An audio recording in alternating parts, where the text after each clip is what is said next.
also want you to seek out your own information. Take a half an hour, take an hour, just look through who am I actually voting for and why.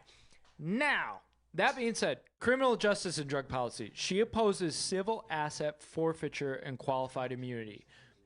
Yes, absolutely. And if there's anybody that will talk about civil asset forfeiture, I know we bring up the name a lot, but Paul, man, I would love to get you on and talk about civil asset forfeiture. This is egregious. Basically, what this says is if you get pulled over and you have cash in your car and the cop searches the car and takes it as evidence, it goes into the police budget. The police own that money, right? There's been cases where like people have $10,000, $15,000 of cash in their car because they want to buy a house. They get pulled over. Because it's $15,000 in cash, it looks suspicious. So the police take it and say, well, it's ours now. And you can't get your cash back to buy your house. Because some cop on the freeway decides, oh, it looks like drug money. Yeah, it sure is. Anyways, she opposes the war on drugs. She would abolish drug laws and urges demilitarization of police. We're actually for that. I'm for stopping the drug war. It hasn't done anything. We're spending a ton of money for nothing. And there are actually a lot of examples. Well, I shouldn't say a lot, but there are very powerful examples of ending drug laws and criminalizing drugs and instead taking an alternate approach to how you approach drug addiction. You know, even this demilitarization of police, that's a broad statement. It is a very broad statement, right? Even those who say defund the police, listen, you're going to say defund the police when you yourselves can't even agree on the morals that you have? Boom. Think about this. You support Antifa, but you say, I would never burn down a business, but you support those that do. You support those who are child pedophiles, like a lot of the people who are out there. Seriously, you do. You do. You want people to be open and free with their sexuality, and you want to defund the police when you yourself can't even determine what your morals are. Think about it. Just think about what you're saying here. And no, I didn't call all gay people pedophiles. That's not what I'm saying. Okay? What I'm saying is you do support movements like this that are out there right now. Who's spoken against these movements about child pedophilia?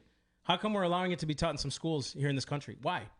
Why? Yeah, all of a sudden, age has become part of... That's exactly right. Now California dropped its age of consent. Don't tell me you don't support this, because you do. And if you guys can't even agree on your own morality, you want to defund the police? Good luck.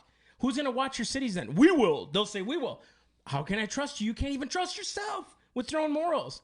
You're outside of the Lord. I can't trust that. I don't know you.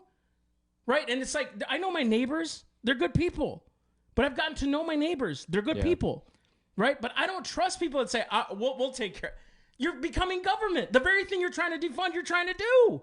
You're becoming government. Authoritarian? Authoritarian. It's exactly it. The Seattle mayor is now kind of scared because they've lost 100 members off the police force. After, of course, she was like, defund the police, defund the police. Now suddenly they lost 100 members, and she's like, what do I do? What did you think was going to happen? Dude, that's what gets me. It's like, you called for defund the police day after day after day after day. So the police start retiring and leaving. And then all of a sudden you're like, what are we going to do? Can you imagine going to work every day where people said, we should defund your job? Would you find that enjoyable? Would you find it enjoyable? Would you find it enjoyable that the media is literally labeling you every single day when something happens? Murderer. Seriously. And that someone White else. supremacist. Yeah, seriously. And it's like, you know a majority of these cops aren't. There are some, sure.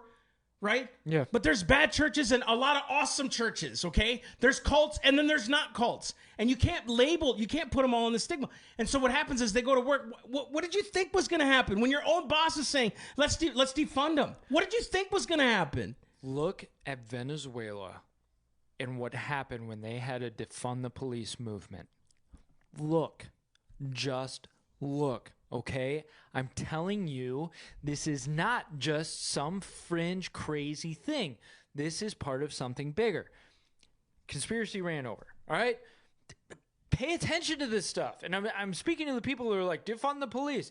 What do you think is going to happen? Look at CHOP, right? You have an autonomous zone in the middle, or CHOP, whatever you want to call it, in the middle of a city. Suddenly they have rapes and murders that happen.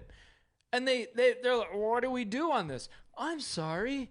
You're the one who wanted to get rid of police. And you wanted to get rid of law and order. You wanted to get rid of the foundation. This is what happens when you try to tear down the foundation. Yeah, dude, it's really tough, too, because it's like we're not saying every liberal wants chaos. I know tons of them that don't. Okay, look, I'm going to destroy this narrative, okay? And people are like, you're playing the fence. No, I'm not. I'm not at all. I just know a lot of people, and they don't want this.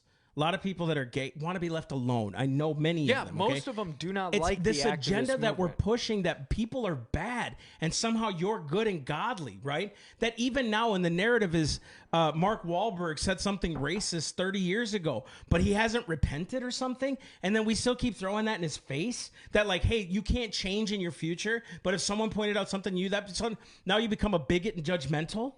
You see what I'm saying? They're destroying standards, dude, and it's gross. You want to know who the most dangerous person in the room is? The one who says, they didn't do it right, but I'll do it right.